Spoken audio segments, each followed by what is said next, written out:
tu ne fais rien. Ou du moins, c'est ce que tu crois. Tu restes là, allongé ou assis, à fixer un plafond, une pensée, un silence. Et tu te dis, je devrais faire plus, je suis en pause depuis trop longtemps, je suis en train de reculer, je perds du temps. Mais à l'intérieur, ça bouge. Même quand tout semble immobile, tu ne le vois pas, parce que ce mouvement n'est pas bruyant, il n'est pas spectaculaire, il ne fait pas de vagues.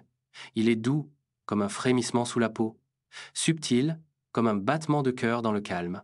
Il y a des choses qui mûrissent là, en silence, des idées qui se préparent, des émotions qui trouvent leur forme, des douleurs anciennes qui se desserrent, petit à petit, des peurs qui s'usent à force d'être regardées sans jugement. Tu crois que tu stagnes, mais ton regard sur toi a déjà un peu changé. Ta manière de respirer, de sentir le monde, de poser les mots, tout doucement, tu bouges. Pas sur la carte, mais dans l'âme, il y a des avancements qu'on ne mesure pas en kilomètres. Il y a des transformations qu'on ne remarque qu'après coup, comme une cicatrice qui s'estompe lentement, comme une brume qui se dissipe sans qu'on s'en rende compte. Peut-être que tu n'es pas inactif, peut-être que tu es en train de digérer le monde, et que ça aussi, c'est une forme de mouvement. Rien ne pousse en permanence. Même la nature ralentit. Même les arbres font une pause avant de refleurir.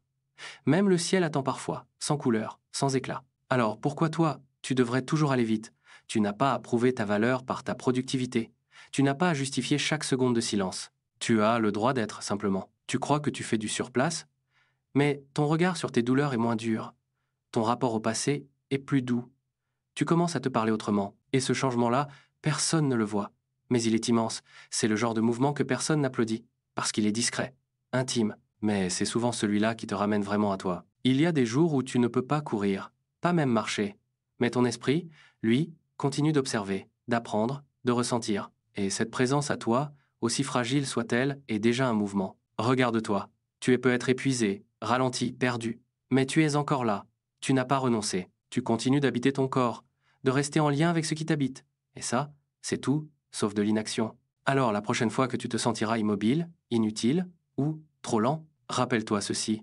Le monde intérieur ne fait pas de bruit, mais il bouge, en profondeur, en douceur, en vérité. Et c'est souvent dans ces silences-là que naît ce que tu es vraiment.